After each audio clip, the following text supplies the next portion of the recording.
¿Alguna vez has visto el futuro? No ese que dibujan los grandes estrenos de Hollywood, ni las escenas prometidas en las presentaciones de Apple. Hablo del futuro real, tangible, ese que podrías tocar con la mano. Si aterrizas en Seúl en el año 2026 y subes al mirador de la Lotte World Tower, lo verás con tus propios ojos. Es la ciudad más perfecta, más tecnológica y más aterradora del planeta. Un decorado viviente sacado de una película de cyberpunk, donde el neón inunda las calles con una luz ácida y el internet de fibra atraviesa cada átomo del aire más rápido de lo que tardas en parpadear. Esto es Seúl, el corazón palpitante de Corea del Sur, el escaparate de los logros humanos, la ciudad resplandeciente sobre la colina que logró renacer de las cenizas de la Guerra de Corea y que en apenas medio siglo obró el milagro del río Han. Pasó de ser una periferia agraria y miserable a convertirse en la capital digital del universo. Pero fíjate mejor en esos rascacielos impecables, cuyas agujas arañan el bajo cielo asiático. Escucha la ciudad. ¿Oyes el zumbido de los servidores? ¿Oyes el murmullo de los neumáticos de los coches eléctricos? ¿Oyes las notificaciones interminables de la mensajería? Pero no oyes lo esencial, no oyes la vida. Dentro de este mecanismo perfecto, calibrado hasta la última micra, reina un silencio ensordecedor y mortal. Un silencio que ni siquiera pueden tapar los éxitos del K-pop que suenan en cada rincón. El Seúl de hoy es una jaula de oro, un mausoleo lujoso construido para una civilización que decidió acostarse voluntariamente en su propio ataúd, pero hacerlo de la forma más bella posible, con filtros de Instagram y bajo la luz de un aro de luz. Camina de noche por Gangnam. Es el epicentro del lujo, donde el metro cuadrado de hormigón cuesta más que un riñón humano, donde las clínicas de cirugía estética son más frecuentes que las tiendas de comestibles, y los rostros de la gente son tan impecables que parecen generados por una inteligencia artificial. Aquí, entre los rótulos cegadores de Samsung y de LG, entre robots que preparan tu café sin decir una sola palabra y cruces inteligentes que vigilan cada uno de tus pasos, te sientes de más.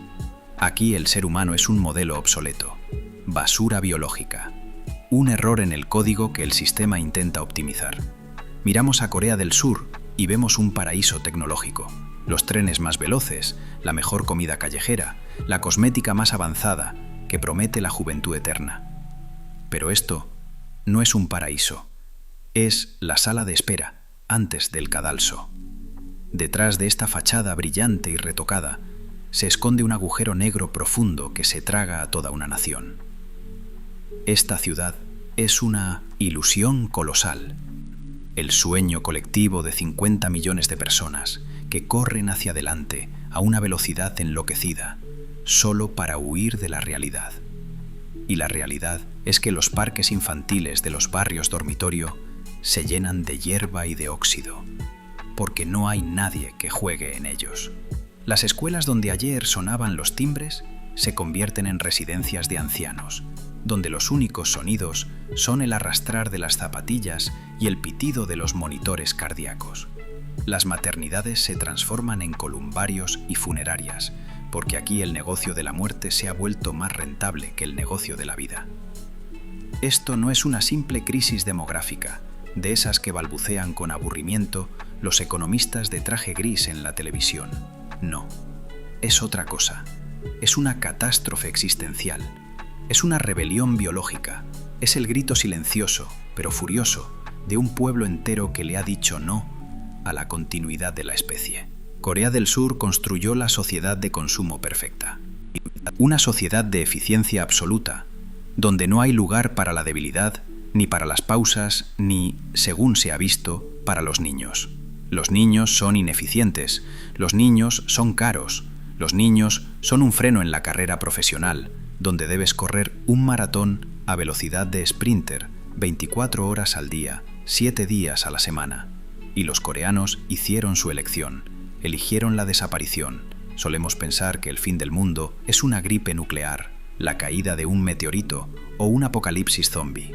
Pero, ¿y si el apocalipsis tuviera otro aspecto? ¿Y si no llegara con el estruendo de las explosiones, sino en el silencio de un apartamento vacío, iluminado solo por la luz azul de un monitor? ¿Y si el fin de la civilización fuera una cena solitaria comprada con puntos de fidelidad en una tienda abierta a las 24 horas y la ausencia total de esperanza de que alguien continúe tu camino? El Seúl del año 26 es un monumento a la soledad humana, levantado en cristal y acero. Una ciudad donde cada uno tiene el último modelo de teléfono, pero no tiene a quién llamar cuando de verdad siente miedo. Estamos en el umbral de la mayor desaparición de la historia moderna. Y lo más terrible es que nadie se resiste. Todos miran sus pantallas mientras el barco se hunde lento pero seguro, con la música alegre de las redes sociales de fondo. Bienvenido a Corea del Sur. Bienvenido al futuro que no existirá. Dejemos a un lado las emociones y miremos a los ojos a lo más aterrador que hay en nuestro mundo: las matemáticas, secas e implacables. Porque los números no saben mentir, no se rinden ante la propaganda política y no se pueden cubrir con maquillaje ni ocultar tras un filtro bonito de una red social. En demografía existe un concepto llamado tasa de reemplazo generacional. Es esa línea mágica, ese estándar dorado que cualquier nación necesita simplemente para mantenerse en pie y no desaparecer de la faz de la Tierra. Y ese valor es de 2,1 hijos por mujer. Recuerda esa cifra. 2,1 es la línea de la vida.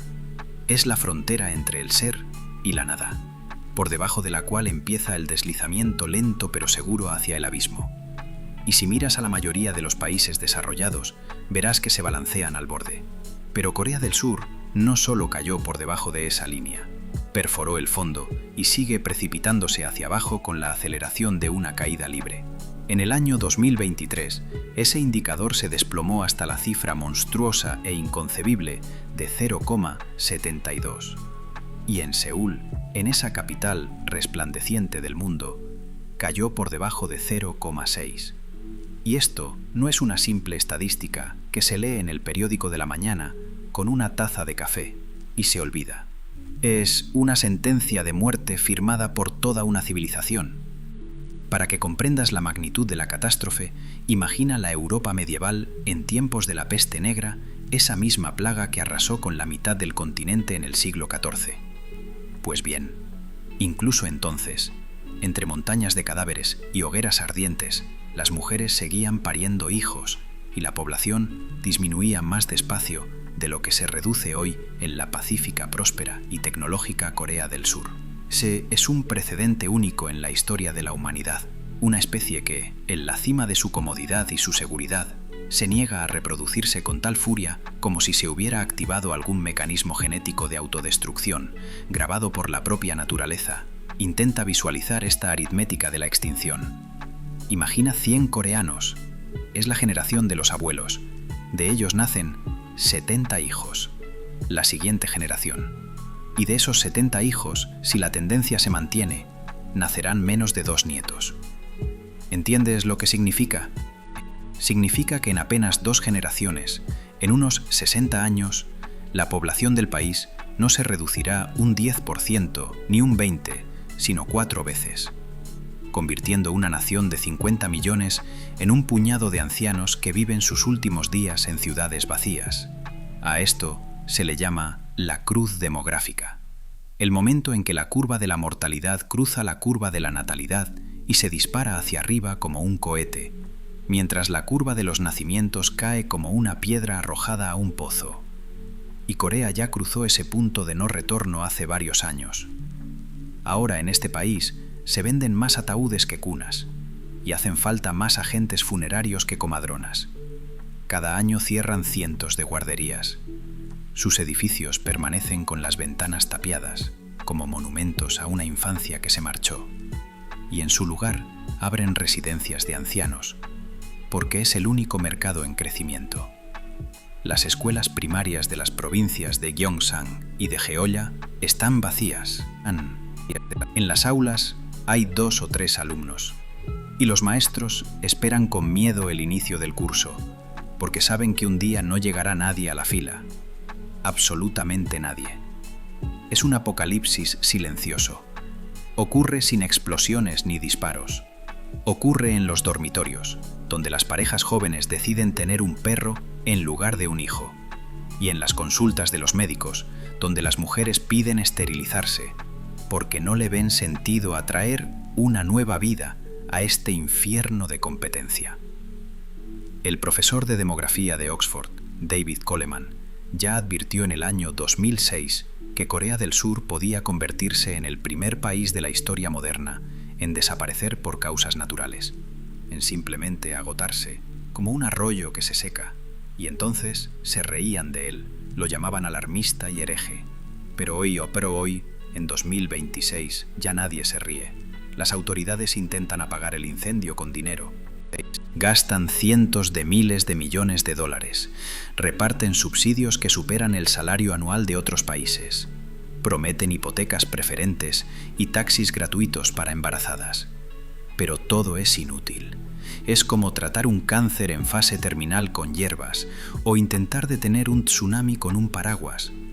El dinero no funciona porque el problema no está en los bolsillos, el problema está en las cabezas, el problema está en la propia estructura de una sociedad que se ha vuelto hostil a la vida. El modelo matemático demuestra que, si nada cambia, para el año 2750 morirá el último coreano en la más absoluta soledad, y no habrá nadie que lo entierre. Y esa cuenta atrás avanza en cada teléfono, en cada cochecito vacío, en cada mirada de un transeúnte. Estamos ante un gigantesco experimento social cuyo final ya está escrito. La nación que construyó la economía más veloz demuestra ahora la extinción más veloz. Y ese gráfico, esa línea que tiende a cero, resulta más aterrador que cualquier película de terror. Porque al final de ese gráfico solo hay vacío, un vacío absoluto y ensordecedor, donde el viento recorrerá los rascacielos abandonados de Seúl. Y no habrá nadie que recuerde que aquí vivió una gran nación, la que creó Samsung y Hyundai. Imagina que tu vida no es un viaje, sino un sprint agotador e interminable a través de un campo de minas, donde cada paso puede ser el último, donde no hay derecho al error, ni derecho a un respiro, y hasta el sueño se percibe como una pérdida criminal de tiempo, un lujo que solo pueden permitirse los fracasados. Bienvenido a Hell Joseon, el Joseon infernal. Así, con amarga ironía y desesperanza, llaman los jóvenes coreanos a su patria, comparando esta brillante democracia de alta tecnología con la época feudal de la dinastía Joseon, donde el destino de una persona estaba predeterminado por su origen y donde la esclavitud era la norma. Solo que ahora la esclavitud se ha vuelto voluntaria y digital, y los grilletes no están hechos de hierro, sino de las expectativas de la sociedad, de las notas del expediente y del prestigio de la marca de tu chaqueta. Este infierno empieza desde la cuna, literalmente desde el instante en que el niño toma su primer aliento, ya está compitiendo. Ya va con retraso respecto al calendario trazado por unos padres enloquecidos. A los 4 años, el niño coreano no va al parque a jugar, sino a las llamadas Hagwon, academias privadas donde le enseñan inglés, matemáticas, violín y programación. Y esto se prolonga hasta bien entrada la noche, hasta que el pequeño, agotado, se duerme en el coche camino a casa para despertar al día siguiente y empezar todo de nuevo. Al llegar al instituto, esta carrera se convierte en una auténtica pesadilla, en una picadora que tritura la mente de los adolescentes hasta hacerla papilla. Los estudiantes coreanos de bachillerato estudian 16 horas al día. Viven en las escuelas y las bibliotecas. Beben bebidas energéticas a litros para no caer de bruces sobre el libro. Y todo por un único día del año. El día del examen, Suneung. El Suneung es el día en que el país entero se detiene. Los aviones dejan de volar para que el ruido de los motores no distraiga a los estudiantes durante la prueba de comprensión oral. La policía, con las sirenas encendidas, lleva a los alumnos que llegan tarde hasta las puertas de los centros de examen, mientras los padres rezan a las puertas de los templos, apretando amuletos contra el pecho. Este examen de 8 horas lo determina todo. ¿A qué universidad entrarás? ¿En qué corporación trabajarás? con quién te casarás y cómo te tratarán los vecinos. Y si fracasas, si no obtienes la nota necesaria para entrar en las 3 universidades celestiales, la Nacional de Seúl, Corea o Yonsei, te convertirás en un paria, en una persona de segunda categoría, en un hombre invisible. Este sistema genera una presión monstruosa, imposible de soportar para una persona normal. Engendra una cultura donde el suicidio se convierte en una salida lógica, en una forma de reiniciar un juego que desde el principio está amañado en tu contra. Y si crees que después de la universidad este infierno termina, te equivocas profundamente, porque después empieza el infierno corporativo, donde reina la cultura de la jerarquía, la sumisión al superior, y donde existe el concepto de warosa, la muerte por exceso de trabajo.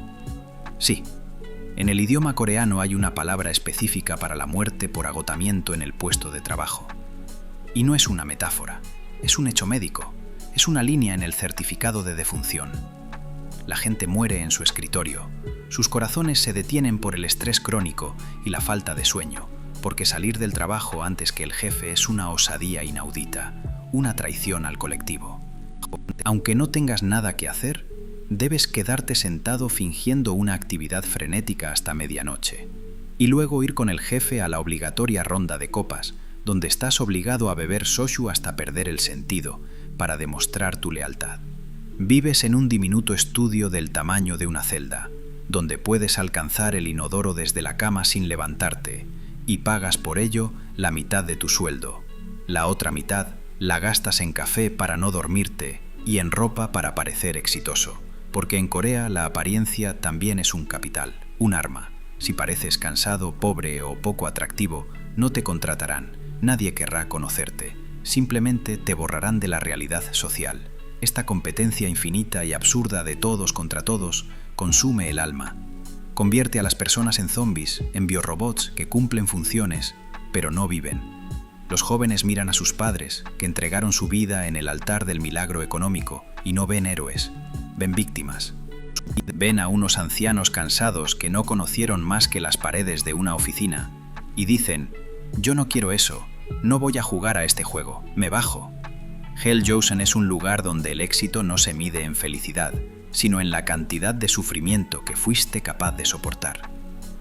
Es una sociedad que devora a sus propios hijos, exigiéndoles lo imposible, exigiéndoles convertirse en superhombres, pero obteniendo a cambio muñecos rotos que solo sueñan con una cosa: que esta carrera infinita se detenga de una vez, que esta cinta transportadora enloquecida se rompa y por fin puedan respirar y sentirse seres vivos, y no una simple línea en un ranking de eficiencia.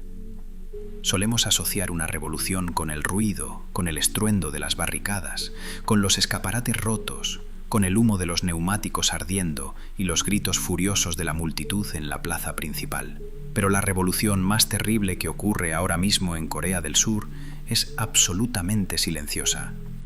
Es invisible para los satélites espía y los drones policiales, porque sucede dentro de las almas humanas, en el silencio de los dormitorios solitarios y las cafeterías vacías. Es una rebelión a través de la inacción.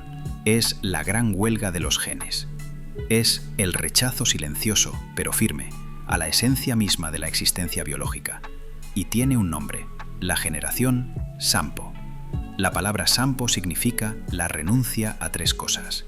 Y esas 3 cosas son las citas, el matrimonio y los hijos.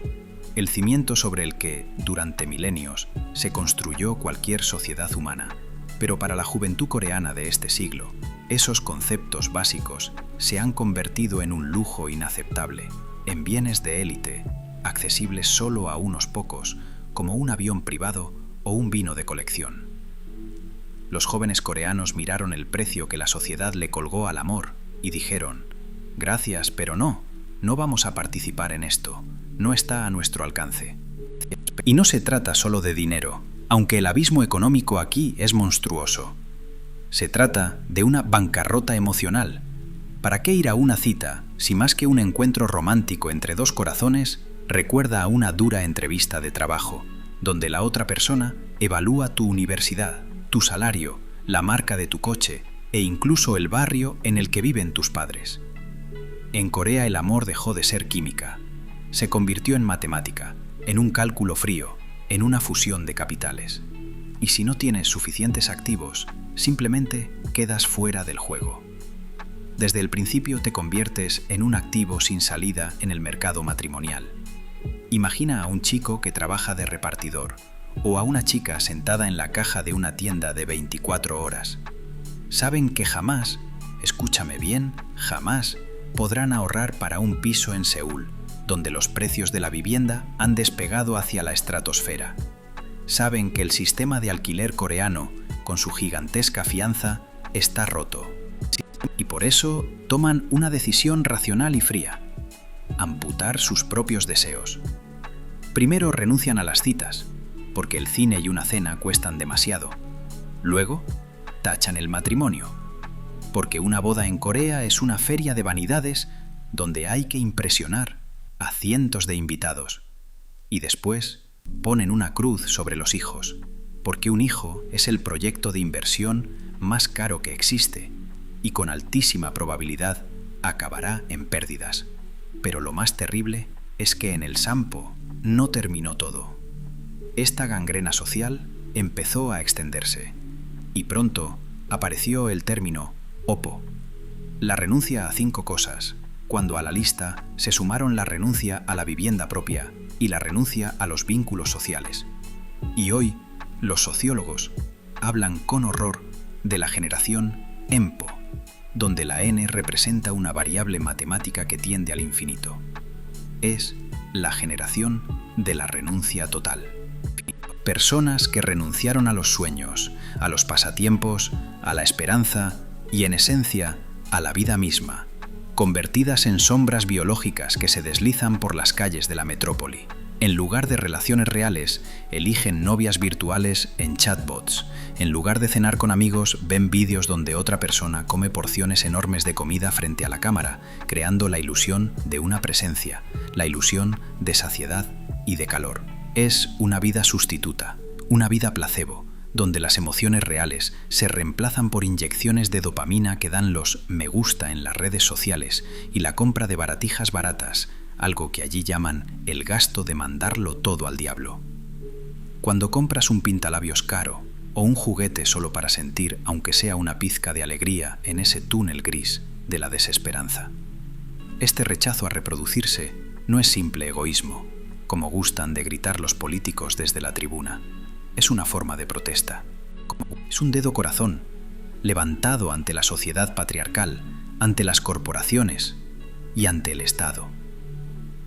¿Queréis esclavos para vuestras fábricas? ¿Queréis nuevos contribuyentes que paguen vuestras pensiones? No os los vamos a dar. Cortaremos esta cadena de sufrimiento en nosotros mismos. Es un acto de piedad hacia los niños que no nacerán. No traerlos a un mundo donde solo les espera la competencia infernal, el estrés y la soledad. Los coreanos están cometiendo un harakiri colectivo, pero lo hacen despacio, estirando el proceso durante décadas. Y cuando miras a los ojos a un joven seulés en el metro, no ves allí el fuego de la juventud, sino el vacío glacial de alguien que ya lo ha decidido todo, que ya se ha resignado a ser el último de su linaje. Una rama muerta de la evolución, tras la cual solo habrá silencio y polvo. En el idioma coreano hay palabras que ponen la piel de gallina. Palabras que no deberían existir en un mundo normal, pero que en Seúl se han vuelto parte del vocabulario cotidiano, tan comunes como el pronóstico del tiempo o el tipo de cambio. Y la más terrible de todas es godoxa. Esta palabra se traduce como muerte solitaria, pero esa traducción seca no transmite el horror gélido que se esconde tras esas letras. Imagina un apartamento en un hormiguero de muchos pisos, donde tras paredes finas viven cientos de personas, donde se oye al vecino estornudar o tirar de la cadena del baño, pero donde nadie sabe quién vive al lado. En uno de esos apartamentos muere una persona, y el mundo ni siquiera lo nota. Su teléfono calla, nadie llama a su puerta, el buzón se llena de facturas y de folletos publicitarios, mientras el cuerpo yace en el suelo y comienza a descomponerse. Pasan días, semanas, a veces meses, hasta que el olor dulzón y nauseabundo de la muerte empieza a filtrarse por la ventilación y las rendijas de la puerta, obligando por fin a los vecinos a llamar a la policía. Cuando fuerzan la puerta, dentro encuentran un cadáver momificado frente a un televisor encendido, montañas de basura y botellas vacías de soju. Eso es Godoxa, el final de una vida en la metrópoli, donde los lazos sociales están hechos jirones. Antes se consideraba el destino de ancianos solitarios, olvidados por sus hijos que se fueron a conquistar la capital. Pero hoy, en 2026, la epidemia de la muerte solitaria ha rejuvenecido. Ahora, los cuerpos se encuentran en los apartamentos de treintañeros e incluso de veinteañeros que simplemente se encerraron del mundo, cayeron de la carrera y se apagaron en silencio dentro de sus cápsulas de hormigón. Las empresas de limpieza especializadas que se ocupan de recoger tras estas muertes, y créeme, es un negocio próspero, cuentan cosas espeluznantes. Encuentran diarios llenos de desesperación, encuentran regalos sin abrir que no hubo a quien entregar, encuentran currículums que fueron rechazados cientos de veces. Son las pruebas materiales de un aislamiento total. La sociedad coreana, que durante siglos se sostuvo sobre los valores confucianos, sobre la familia fuerte y el respeto a la comunidad, se ha deshecho en polvo bajo los golpes del hipercapitalismo. Ahora cada uno va por su cuenta. Cada uno es un átomo solitario, arrojado al movimiento caótico de una ciudad gigantesca. La gente teme conocer a otros, teme comunicarse, teme mostrar su vulnerabilidad, porque en un mundo de competencia feroz, cualquier debilidad se usará en tu contra. Cualquier conversación íntima puede convertirse en un arma. La soledad se ha vuelto una reacción de defensa, un caparazón en el que se esconde el caracol. Pero ese caparazón se convierte en un ataúd. El fenómeno de los hikikomori, los ermitaños que pasan años sin salir de su habitación, dejó de ser una rareza japonesa. En Corea, hay cientos de miles de esos reclusos que viven en Internet, piden comida a domicilio y temen la luz del sol. Para combatir esto, el gobierno inventa medidas absurdas y distópicas, robots y compañeros con inteligencia artificial que deben conversar con los ancianos para que no enloquezcan por el silencio. Aplicaciones que llaman automáticamente a los familiares si el teléfono del usuario lleva más de un día sin actividad. Le confiamos el cuidado del alma a los algoritmos. Intentamos reemplazar el calor humano por el calor de un procesador, pero ningún robot sustituirá una mirada viva. Ninguna red neuronal sustituirá un apretón de manos. Godoxa es el síntoma de la fase terminal de una enfermedad social, cuando una ciudad de 10 millones de habitantes se convierte en un desierto. Puedes estar de pie en un vagón de metro atestado en hora punta, apretado contra desconocidos por todos lados, sentir su respiración, sentir su calor, y aún así, ser el ser más solitario del universo. Un astronauta a la deriva en el espacio abierto, sin conexión con la Tierra. Esa es la paradoja de Seúl. Nunca antes las personas vivieron tan juntas unas de otras, y nunca antes estuvieron tan lejos entre sí. La muerte en soledad es el último acto de la tragedia, cuando una sociedad que renunció a la solidaridad recibe la factura. Y lo más terrible no es que mueras solo, sino que tu desaparición solo se note cuando empieces a oler y a molestar a los vecinos que ven sus series favoritas. Ese es el precio del progreso tecnológico, pagado con la dignidad humana. Si crees que la frontera más vigilada y peligrosa de Corea es el paralelo 38, el que separa el norte del sur, donde hay campos de minas y nidos de ametralladoras, te equivocas. Porque la verdadera línea de frente ya no pasa por los mapas geográficos, sino por los corazones y las mentes de las personas, partiendo la sociedad en dos por razón de sexo. No es una simple discusión sobre quién debe lavar los platos o pagar la cena en el restaurante. Es una auténtica guerra civil, sangrienta aunque silenciosa, donde hombres y mujeres se miran no como parejas, no como medias naranjas, sino como enemigos existenciales, como una amenaza biológica que hay que someter o aislar. En la vanguardia de este conflicto está el movimiento feminista radical conocido como Fur-Bi. Es una ideología de rechazo total, un manifiesto de independencia femenina llevado al absoluto. No a las citas con hombres, no al sexo con hombres, no al matrimonio con hombres y no a tener hijos. No es una simple elección personal, es un acto político. Es una huelga colectiva de los úteros, destinada a derribar el sistema patriarcal que durante siglos explotó a las mujeres coreanas. Las integrantes del movimiento se cortan el pelo muy corto, renuncian al maquillaje, que en Corea es un uniforme obligatorio, un corsé del siglo XXI, y declaran abiertamente su odio al sexo masculino, llamando a los hombres hombre insecto. Al otro lado de las barricadas están los hombres de 20 años, una generación desbordada de rencor, ira y sensación de injusticia. Gritan que ellos son las víctimas de una discriminación inversa, que las feministas se han hecho con el poder, que mientras ellos pierden 2 años de juventud en el ejército, sirviendo en condiciones durísimas y cobrando una miseria, las mujeres hacen carrera y disfrutan de privilegios. Este resentimiento se convirtió en un combustible político tan potente que llevó al poder a un presidente conservador que ganó sobre la ola del antifeminismo, prometiendo abolir el Ministerio de Igualdad de Género como si fuera un ministerio de propaganda enemiga. La atmósfera de la sociedad está impregnada de paranoia y miedo. El aire está tan cargado de odio que cualquier chispa provoca una explosión. Las mujeres temen entrar en los baños públicos, temen probarse ropa en las tiendas, temen alojarse en hoteles, porque el país está azotado por una epidemia de molca, de cámaras ocultas. Diminutas lentes espía escondidas por todas partes, en las alcachofas de la ducha, en los enchufes, en las rendijas de las paredes. Y las imágenes de tu vida íntima pueden acabar en webs pornográficas 5 minutos después de la grabación. Es una violación digital que se produce a escala industrial. Y eso genera un nivel de desconfianza tal que cualquier hombre con un teléfono en la mano se percibe como un posible delincuente, como un pervertido. En respuesta, los hombres organizan acoso en Internet, persiguiendo a las feministas, destruyendo reputaciones, atacando a las empresas que usan en su publicidad gestos que supuestamente insinúan un tamaño reducido de la virilidad masculina. Sí, has oído bien. Las mayores corporaciones del país se ven obligadas a pedir disculpas y a cambiar sus logotipos porque la forma de los dedos en una imagen le recuerda a alguien un gesto ofensivo. Es una locura llevada al absurdo.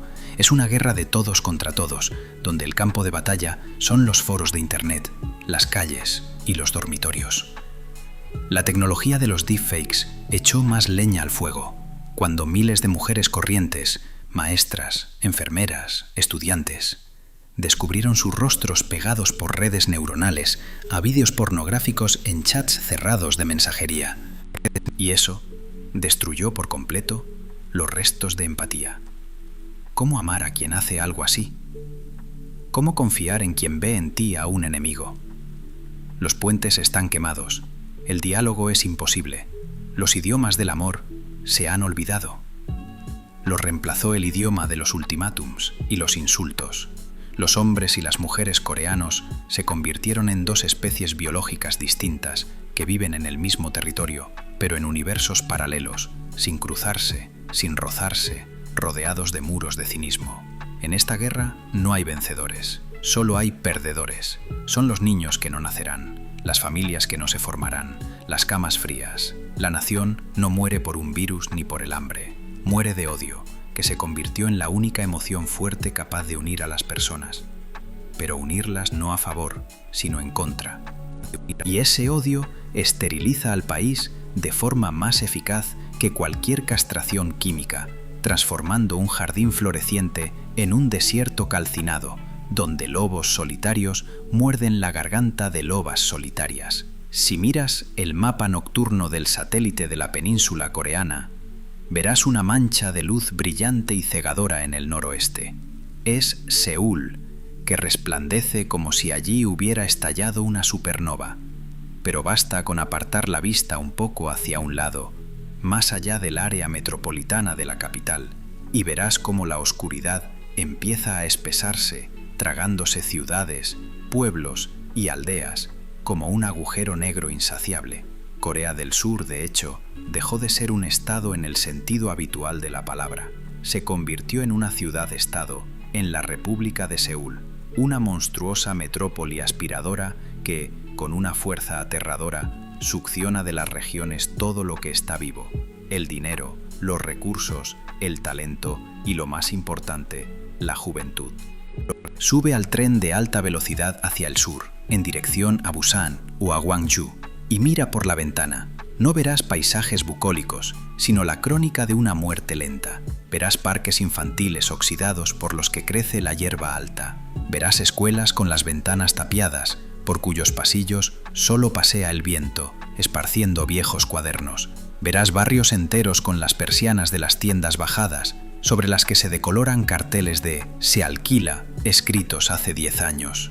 En Corea existe una profecía aterradora, casi mística, que llaman el fin de la floración de los cerezos. Y dice que las universidades cerrarán y morirán en el mismo orden en que florecen los cerezos en la península, de sur a norte. Y esa profecía se cumple ahora mismo ante nuestros ojos. Las universidades regionales, que en su día fueron centros de vida y cultura, se convierten en esqueletos de hormigón, porque simplemente no hay a quien matricular. Las aulas están vacías. Las residencias parecen decorados de una película de apocalipsis y los profesores dan clases al vacío. No es solo una crisis económica, es la necrosis del tejido vivo de un país, cuando las extremidades mueren para mantener con vida el corazón. Pero el corazón, Seúl, ya no puede bombear esa sangre. Se ahoga. Las provincias de Gyeongsangbuk y de Jeollanam. Esos nombres pronto quedarán solo en los libros de historia, porque allí ocurre una catástrofe demográfica de escala bíblica. Allí solo quedan ancianos, ancianos muy mayores, para quienes 80 años es todavía una edad joven. Y cuando en una aldea así muere el último habitante, ésta simplemente desaparece del mapa. El bosque se la traga, borrando el recuerdo de que aquí, alguna vez, vivió gente, amó, tuvo hijos e hizo planes para el futuro. Esta concentración de todo en Seúl crea una densidad infernal e insoportable, que es justo lo que mata la natalidad. Los precios de la vivienda en la capital se disparan al espacio precisamente porque todo el país intenta apretujarse en ese pedazo de tierra, creando una carrera de ratas por los metros cuadrados, mientras a 200 kilómetros de allí quedan vacíos apartamentos excelentes que nadie quiere ni regalados. Es un círculo vicioso, un bucle cerrado de la muerte. La juventud huye a Seúl porque en provincias no hay trabajo ni perspectivas, y en provincias no hay más trabajo ni perspectivas porque de allí huyó toda la juventud. Quedarse en la ciudad natal significa firmar tu propio fracaso, significa ser un perdedor a ojos de la sociedad. Por eso, todos van a esa Babilonia resplandeciente, para vivir en cuchitriles estrechos, respirar smog y no tener hijos jamás, pero a cambio, formar parte de la vida exitosa. Y mientras tanto, las pequeñas ciudades se convierten en residencias de ancianos a cielo abierto, donde la ambulancia tarda 2 horas en llegar al paciente, porque los hospitales cerraron por falta de rentabilidad, donde no hay obstetras, porque nadie da a luz, donde los autobuses dejan de circular, porque transportar aire sale demasiado caro. Estamos ante un fenómeno único, la autofagia de un Estado, cuando el centro crece como un tumor canceroso, matando al organismo del que se alimenta, y nadie sabe cómo detenerlo. El gobierno intenta trasladar funcionarios, construir ciudades inteligentes en medio de los campos, pero es una cataplasma para un muerto. La gente no quiere vivir en cajas de hormigón en medio de la nada. Quiere estar donde hay vida, aunque esa vida sea falsa y estéril. Corea del Sur se encoge a toda velocidad hasta el tamaño de una sola ciudad, dejando tras de sí tierra calcinada, proyectos de infraestructura abandonados y silencio. Un silencio resonante y aterrador de espacios abandonados, donde los únicos habitantes pronto serán los jabalíes salvajes y los perros callejeros instalados en las ruinas de la civilización humana. Es la geografía de la extinción. Un mapa en el que, cada año, hay más manchas blancas. Y esas manchas se expanden, acercándose a las mismísimas puertas del Seúl resplandeciente, para un día tragárselo también a él. Cuando hablamos del fin del mundo, solemos imaginar ciudades en llamas o continentes inundados. Pero el verdadero apocalipsis para la civilización moderna tiene un aspecto mucho más prosaico y más terrible. Son las filas interminables de cifras rojas en los monitores de la bolsa y un fondo de pensiones donde, en lugar de dinero, hay un pagaré que nadie podrá cobrar. El milagro económico del río Han, del que Corea tanto se enorgullecía, se transforma en una pesadilla económica, en una catástrofe a cámara lenta, donde las matemáticas trabajan contra la esencia misma del capitalismo. El capitalismo necesita un crecimiento constante, necesita nuevos consumidores y nuevas manos que trabajen, y Corea es un mercado que se encoge como una piel de zapa. Imagina una pirámide invertida, una construcción gigantesca e inestable, donde en la cúspide hay un enorme ejército de jubilados, personas que trabajaron honradamente toda su vida, que construyeron este país y que ahora quieren un descanso merecido y una medicina de calidad. Y abajo, en la misma base, hay un puñado diminuto y exhausto de jóvenes, sobre cuyos hombros recae ese peso insostenible. No es solo una carga, es esclavitud.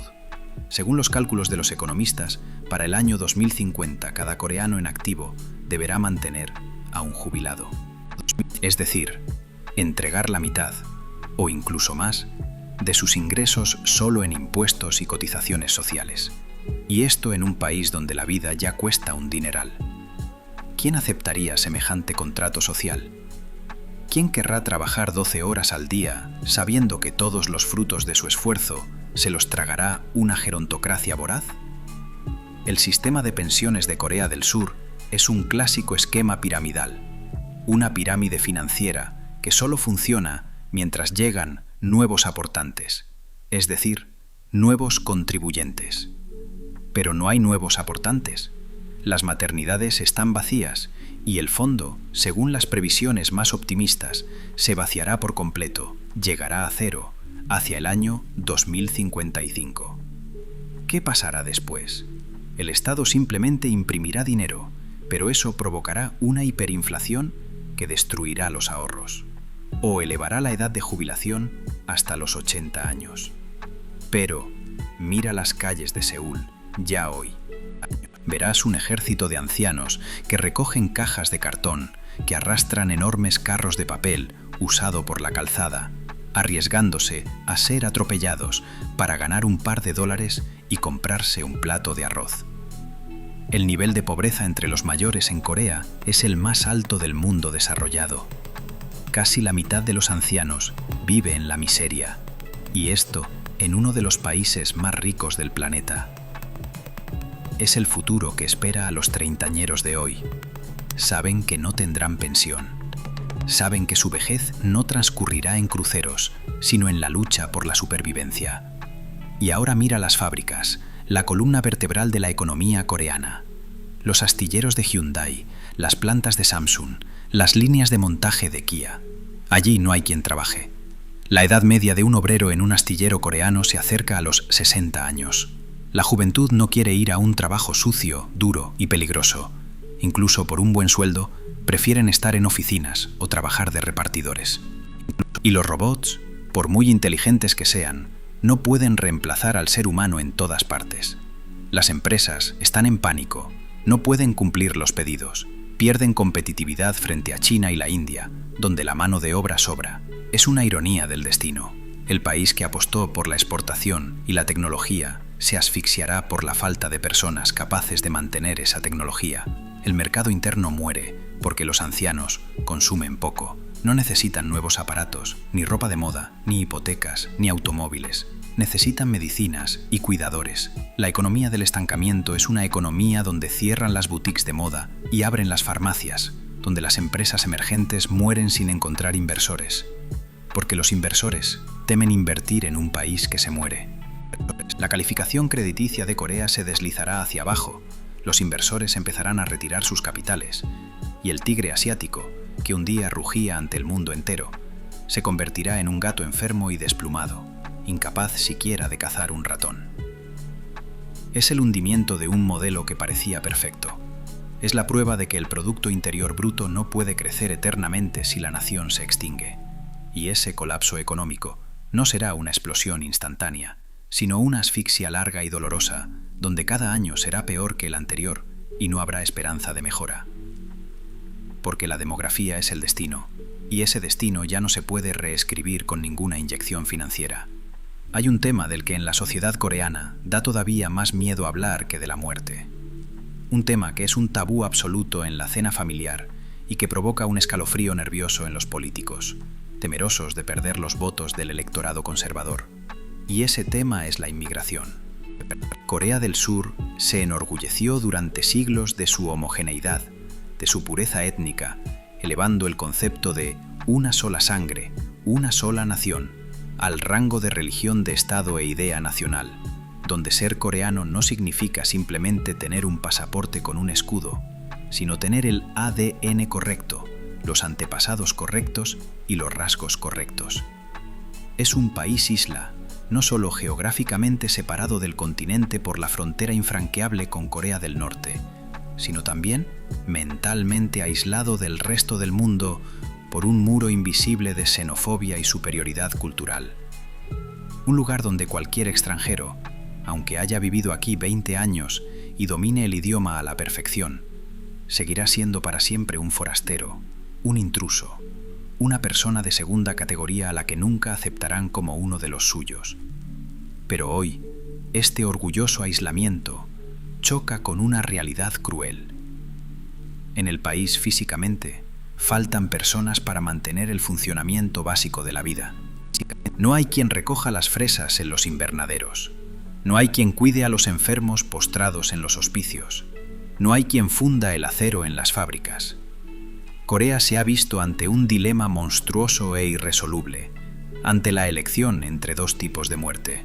La muerte física, cuando la economía se detenga por falta de manos que trabajen, y la muerte cultural, cuando para salvar la economía haya que abrir las compuertas y dejar entrar a millones de migrantes del sudeste asiático, diluyendo su preciada identidad en el crisol del multiculturalismo. Las autoridades, en pánico, intentan encontrar un compromiso. Crean programas de visado que permiten traer trabajadores extranjeros como herramientas vivas, como palas y destornilladores que hablan. Ven, trabaja, pero no te atrevas a traer a tu familia, no te atrevas a tener hijos aquí. Y por el amor de Dios, vuelve a tu país cuando termine tu contrato. Es un sistema cínico de explotación, donde a la gente la tienen en barracones de plástico en medio de los campos, donde les quitan los pasaportes, donde les pagan una miseria para los estándares de Seúl. Pero incluso ese flujo se agota, porque Corea no es el único país que envejece en Asia. Al lado está Japón, que también se muere, pero paga más y trata a los migrantes con algo más de suavidad. Está Taiwán, está China, que ella misma empieza a sufrir déficit de juventud. Y empieza una guerra global por el recurso humano. Una guerra por quienes aún pueden y quieren trabajar con las manos. Y Corea pierde esa guerra, porque no sabe ser hospitalaria. Mira a los recién llegados con recelo y miedo, viendo en cada rostro moreno una amenaza para su cultura milenaria. La gente común ve las noticias de Europa, ve los suburbios de París en llamas, ve los guetos étnicos de Londres y dice: no, nosotros no queremos eso. Preferimos extinguirnos orgullosos y puros antes que convertir nuestro seguro Seúl en un campo de batalla de culturas. Este miedo paraliza cualquier reforma. El gobierno teme incluso mencionar la naturalización masiva de extranjeros, porque sería un suicidio político. Pero las matemáticas son implacables. Para compensar el desplome demográfico, Corea necesita traer a cientos de miles de personas cada año. Necesita que, dentro de 20 años, 1 de cada 3 habitantes del país sea migrante, o el sistema se derrumbará. Imagina una escuela coreana del futuro, donde en el aula haya vietnamitas, filipinos, uzbecos y nigerianos. Y el maestro intenta explicarles los matices de la moral confuciana y de la jerarquía, Para el coreano medio, esa imagen es más aterradora que una pesadilla, es el fin de su mundo, el fin de su historia. Y por eso, la nación, muy probablemente, elegirá el camino del samurái, el camino de una lenta extinción en un orgulloso aislamiento, intentando reemplazar a las personas por robots, intentando automatizarlo todo, desde la limpieza de las calles hasta el cuidado de los ancianos, con tal de no dejar entrar a los extraños en su casa. Es la tragedia de una sociedad cerrada que construyó muros altos para protegerse. Pero ahora, esos muros se han convertido en muros de una prisión y pronto serán los muros de un sepulcro. Confían en que las inteligencias artificiales y los androides los salven, en que las máquinas llenen el vacío dejado por los niños que no nacieron. Pero los robots no pagan impuestos. Los robots no compran pisos ni forman familias. Corea intenta engañar al destino. Intenta comprar mano de obra sin comprar personas. Pero así no funciona. Junto con las manos que trabajan, siempre llegan corazones, almas, plegarias y canciones ajenas. Y para eso, Corea no está preparada en absoluto. Estamos ante la agonía de un nacionalismo que se convirtió en veneno para su propio pueblo. Y la pregunta ya no es si Corea podrá asimilar a los migrantes, sino si quedará alguien que recuerde qué significa ser un verdadero coreano, cuando los últimos guardianes de la sangre pura se hundan en la nada, dejando tras de sí ciudades perfectamente limpias, tecnológicas, pero ajenas. Toda historia tiene un principio, y toda historia tiene un final.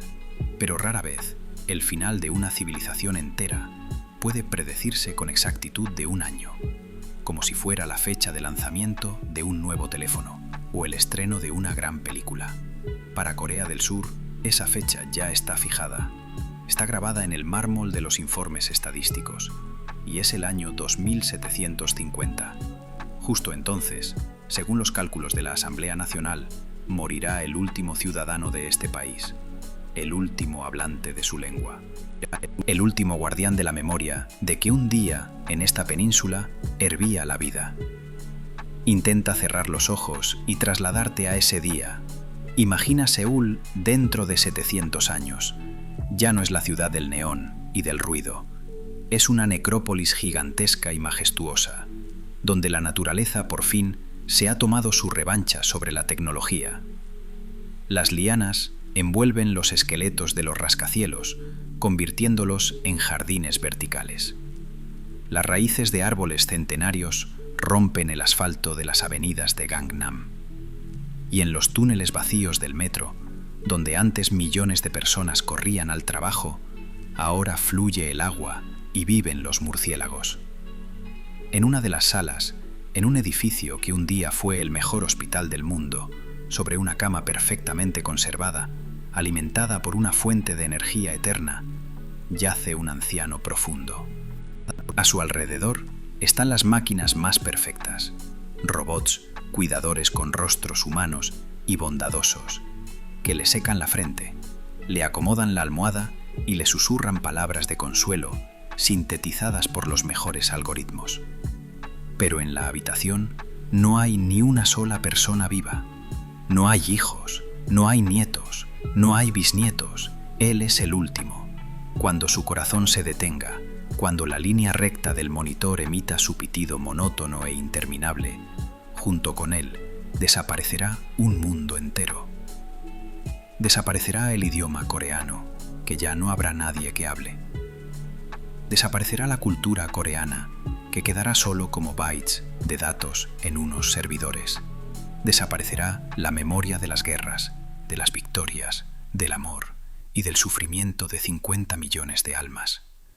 Será la muerte más silenciosa de la historia, una muerte que nadie llorará, porque no habrá quien llore. Es el final del gran experimento llamado eficiencia. El final de la carrera por el éxito, en la que Corea les ganó a todos, pero en la persecución de la medalla de oro, olvidó para qué había salido a competir. Construyeron un paraíso para el consumidor, pero un infierno para el ser humano. Crearon un entorno perfecto para el capital, pero un entorno inhabitable para la vida. Y esta península vacía, cubierta de bosque, se convertirá en un monumento, en una advertencia para el resto de la humanidad, para nosotros. Míralos, mientras todavía están aquí. Mira sus ciudades brillantes y sus cunas vacías. Porque Corea del Sur es el canario en la mina de carbón. Somos nosotros dentro de 50 o 100 años. Tokio, Pekín, Berlín, Moscú, Nueva York. Todos vamos por este camino. Todos estamos infectados por el virus de la soledad y del egoísmo, solo que Corea corre más rápido que nadie. Es nuestra vanguardia, la que dará el primer paso hacia el abismo de la nada. La historia no perdona los errores y la naturaleza no tolera el vacío. En el lugar de los coreanos desaparecidos, llegarán otros. Los que no tuvieron miedo de tener hijos, los que no pusieron la carrera por encima de la familia, los que quizá no sabían fabricar microchips, pero sabían amar la vida en toda su plenitud sucia, ruidosa e impredecible. La tierra les pertenecerá a ellos, y del milagro del río Han solo quedarán unas hermosas ruinas que estudiarán los arqueólogos del futuro, preguntándose por qué esta gran civilización, teniéndolo todo, eligió la nada. Es la crónica de una muerte anunciada que observamos en directo. Y lo más terrible de este espectáculo es que no podemos cambiar de canal, porque somos los siguientes en la fila para la salida. Si no quieres perderte cómo será el ocaso de la humanidad, si te importa entender los mecanismos de la historia que trituran a las naciones hasta convertirlas en polvo, ahora mismo pulsa el botón de suscribirte a este canal. Contamos aquello sobre lo que callan las noticias. Mostramos el reverso del mundo brillante. Y estaremos aquí hasta el final, para documentar cada paso hacia el abismo. Dale me gusta a este vídeo, para que los algoritmos lo muestren a quienes todavía duermen. Escribe en los comentarios si crees en la salvación o si piensas que el punto de no retorno ya se ha cruzado. Suscríbete, activa la campana, porque quizá pronto solo aquí quede la verdad, hasta que el último servidor se apague en la oscuridad. Hasta la vista en el nuevo mundo, o en lo que quede de él.